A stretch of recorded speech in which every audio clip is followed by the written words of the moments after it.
Ladies and gentlemen, welcome back to the tier list series. Once a week I shall post a tier list of a certain type of item. Last week we did the white items. This week we have the green items. I'll go through the levels of our tier list here. It has changed since last time. So tier 1 we have, ooh baby, yeah. That is top-notch item. Okay, that is the best of the best. Then we have spicy. Okay, that's good. Spicy's good. Then we have, okay, I'll take it. That's pretty self-explanatory. Then we have C. Then we have whatever, man. Like, I don't even want to grab it. Whatever, dude. Just, you pick it up, whatever. Then you have free scrap. You have an item that's just free scrap later. And then we have... My eyes! These are bad items. Get rid of them. Get them out of here. Debatably, don't even pick them up. Okay? But we're going to go through all of the green items today. I'm going to talk about them, show some little clips of them. And if you like what you see, hit subscribe, because I post Risk of Rain content like this, and I am working my way up clips. And I need help. I need emotional support. It's hard. But let's get right into it. Let's start off with the wax quail. Also, I haven't done any like preemptive stuff, so this is all kind of off the top of my head, thinking about these items. Let's start off with wax quail. I'm going to put this in, okay, I'll take it. The reason it's not higher, I really enjoy getting one wax quail, but anything more than one wax quail could screw you. Wax quail, when you sprint and jump, you get an extra boost with your jump. The problem is, if you have a bunch of them, you just get launched when you jump, and then you can't really change directions very much, and you often just end up jumping off of maps. So it's really hard to control when you have more than one. So it's okay, I'll take it, and then it becomes bad. But we'll leave it there for now.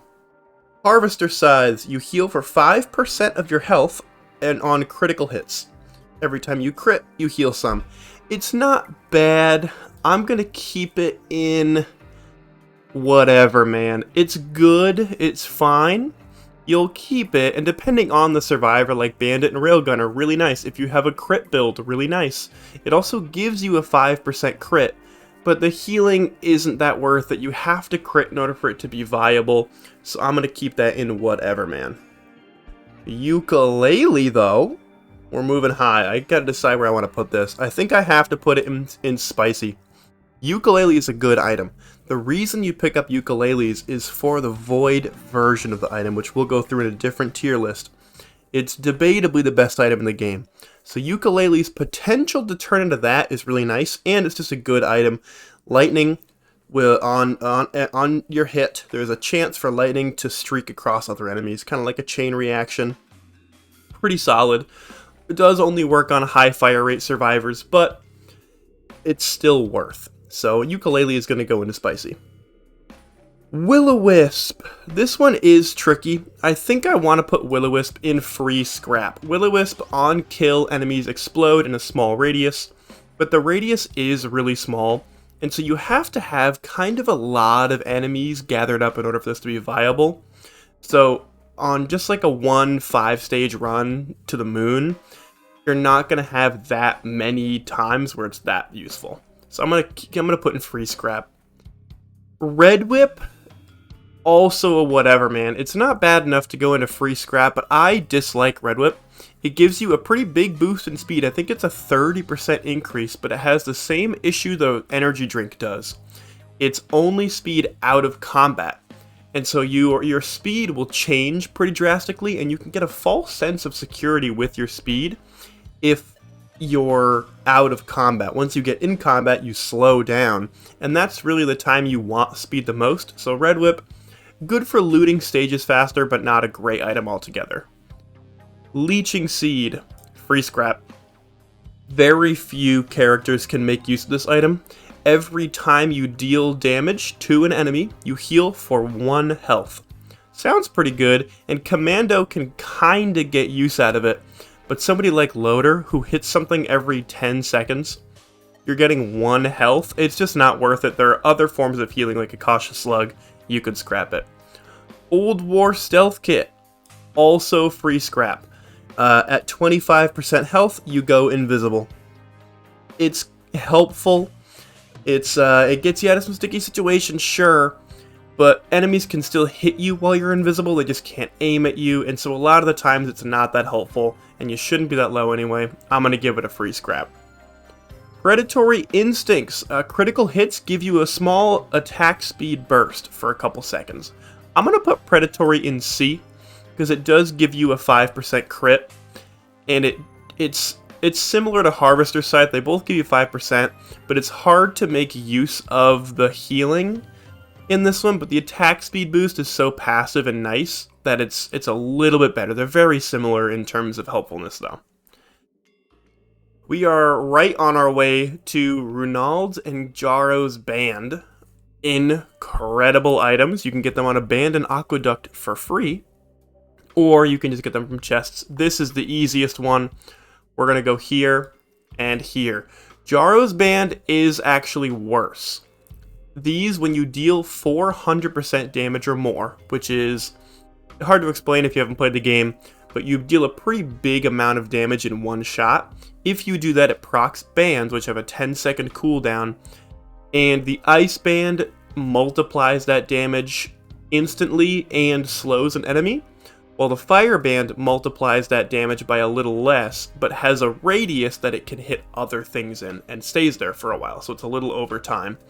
But them together is an incredible combo. If you see a printer of one of these, just print, baby. It's super good. So definitely a top tier item. Fuel Cell, I'm going to put in C. Depending on your equipment, this can be really good. This gives you an extra charge of your equipment slot. So it can be a lot better, but it can be a lot worse. It's really not the craziest thing, but it's not awful. It kind of just depends on your equipment, so we're going to leave it in C. The Rose Buckler up next, I'm going to put up into Spicy. It's not super good. It could be in the okay, I'll take it range. I do think it's a little higher. It's similar to the Repulsion Armor Plate, but instead of 5 armor, it's 30. Pretty sure it's 30. But it only activates while you're sprinting, which you do a lot in the game. So it's actually really helpful, especially for Blood Pillar on the moon, to just kind of survive for longer and have it do less damage to you. And just for wisps and, you know, little guys in the air and beetles and such, they do a lot less damage. So very helpful. Up next is Infusion. Free scrap. Every time you kill an enemy, you get 1 health. That's not that helpful. It's similar to Leeching Seed in the terms of every hit is 1. Just having 1 isn't that big. And the thing is with Infusion is it only caps at 100 per. So if you kill 100 enemies and get 100 extra health, you cannot gain any more. So it caps at 100, but you have to get them very slowly. And if you ever get one of these on like stage 5, you're not going to have 100 enemies in front of you to make this useful. So you can almost all the time scrap it. Gore Stone. Okay, I'll take it. That's usually what I say in my runs when I get it. Gore Stone can be helpful, especially early. Later, it starts to lose value. Gore Stone, a chance on kill for an enemy to drop a little gold nugget. And that gold nugget usually is the same amount of money as like 1 chest. So it's a pretty substantial amount of money. And so it speeds up your looting process by a good amount, meaning the later stages become a lot easier. So actually a pretty good item. Bandolier? That's tough. Some survivors it's better. I'm gonna put it in free scrap. It's probably a harsh rating, but it's good like on Mercenary. On a kill, just like Gore Stone, it has a chance to drop a little like ammo pack, and if you pick up the ammo pack, it resets your skill cooldowns. It doesn't reset equipments, I don't think, but it resets your skill cooldowns. Cool, but you have to be in the fray and watching, because they're hard to notice if you're not paying a lot of attention, so it's like kind of a weird passive thing. I just don't love it. I'm gonna put it in free scrap. Guillotine, I'm gonna put in whatever, man. It's not that helpful. You'll see here a bit of, I don't know, like almost barrier on an enemy's health bar. Only elite enemies, and once you reach that little covered part, they instantly die. So it's a nice free, like 10%, I think, health reduction on an elite enemy, basically. so it makes killing elites a little easier, but it's not that helpful, especially in a one-run scenario. If you're doing a loop, then it becomes a much more helpful item. You're seeing more elites, so it gets better. But I'm going to leave it in whatever, man. Zerka's Pauldron. Gross, dude. Not good. If you kill like 3 or 4 enemies in quick succession, you go in a frenzy, your speed goes up, your attack speed goes up. It's never noticeable. Get rid of it. It's trash. I do not recommend this item at all. We are going to put Shurikens at C. I'm gonna move it to okay, I'll take it. Shurikens are decent. The reason I moved it up is because it's really good for melee characters. Shurikens, when you attack, there's a cooldown on them, but Shurikens shoot out in whatever direction you are aiming at. So if you have Mercenary and you just slice your sword, Shurikens shoot out at a range, which means if you have full melee Mercenary, you now have ranged Mercenary. And Shurikens can proc bans. They just fit the threshold to do enough damage to proc bans as damage. So, can be super helpful, but on somebody like Railgunner, it can actually be a detriment because it can steal the damage that bans would have done from a larger attack if it hits first. So, I'm going to put it into okay, I'll take it for most survivors. Chronobauble, I'm going to actually put in the same rank. Okay, I'll take it. It's helpful, a chance on hit to slow enemies, especially later in Eclipse when enemies double in speed. I think it's double, or plus 50%. It's one of the two. They get faster. It will slow them back down and make them more reasonable. It's nice, especially against Mithrix, and the Void version of this item is also good, so it's nice to have for that reason as well. The ATG Missile. Easy. Ooh, baby, yeah. When you see one of these, you are printing into it hard. Chance on hit to fire a missile. And that missile, I think, does 400% damage, just like Shurikens, but it's a chance on hit 10% chance, so pretty hefty amount of chance. And it does a pretty big amount of damage, can proc bans, and will home into an enemy. So better than Shurikens, you don't have to aim them, they just go find whatever's nearest. Very, very nice, and if you start to stack it, extremely good. Warhorn. Free scrap. You can get it out of here. It's not helpful. When you use your equipment, you get a small burst of attack speed. Most equipments have like a 40-second cooldown, on average-ish, 40-45. So every 45 seconds, you get a little attack speed boost for like 4 seconds. Not worth it. Scrap it, you can get better greens. Shipping request form. I'm going to put that right in the middle. Once you have a shipping request form, all of the subsequent stages after the one you're on will have this little guy, a little form, a little multi-shop with 2 sides. One with a mystery and one with a designated item.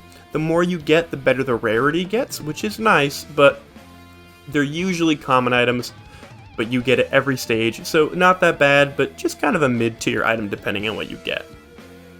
Green scrap, also going to be C for kind of the same reason. You never know what you're going to get. Scrap something, and the next printer could be good or bad. Pretty self-explanatory.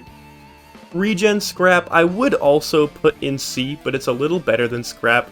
It regenerates every stage. So you use it once, and the next stage it'll come back. So you never have to actually lose it, so it gets a little bump up, but still not a great item. Lepton Daisy. Free scrap. It's often called Lepton Daisy, and that's a joke, because it's bad.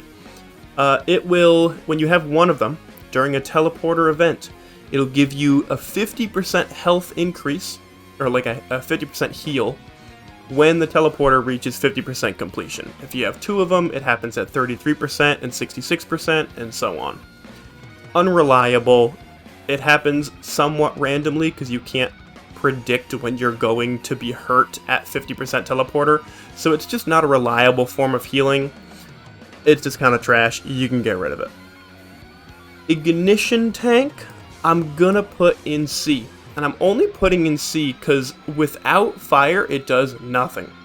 What ignition tank does is it increases fire damage by 300%, multiplies it by 3, and it's stackable, so multiply it by 6, 9, 12, however many you have. Really helpful, because most runs you're gonna have a gasoline or a fire band. And if you have either of those, Ignition Tank will accelerate the damage on that really well.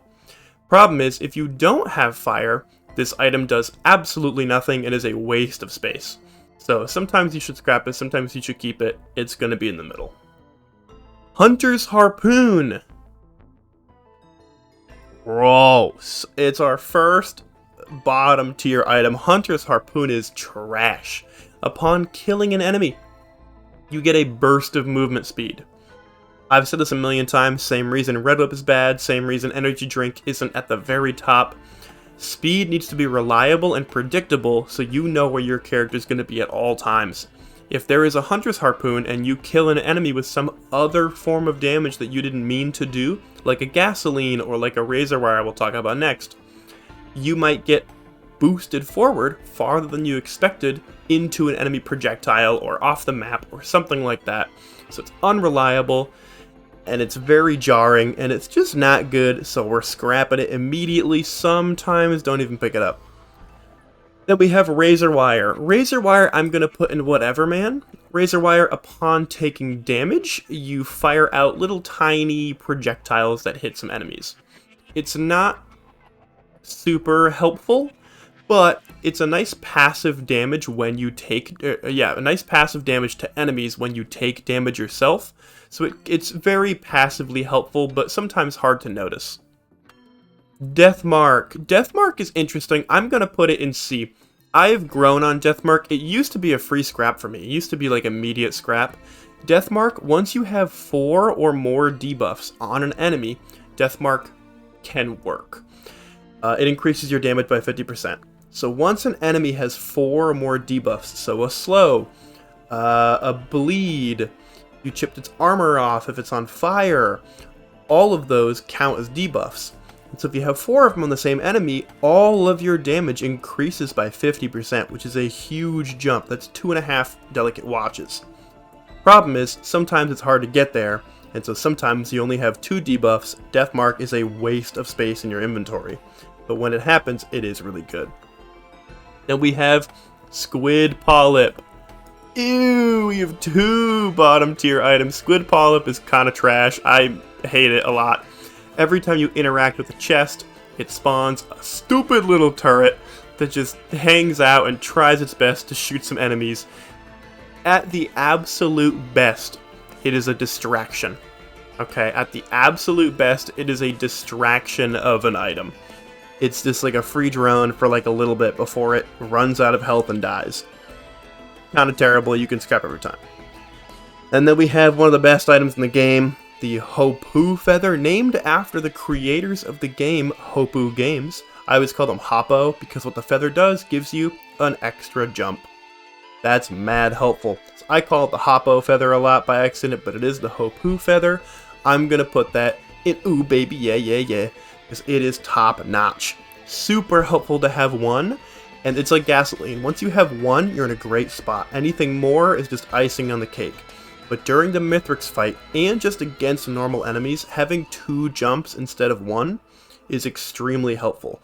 The only character it doesn't matter as much on is Mercenary because he gets 1 by default, but it's still good on him regardless. You can have 11 feathers and be in the best spot ever.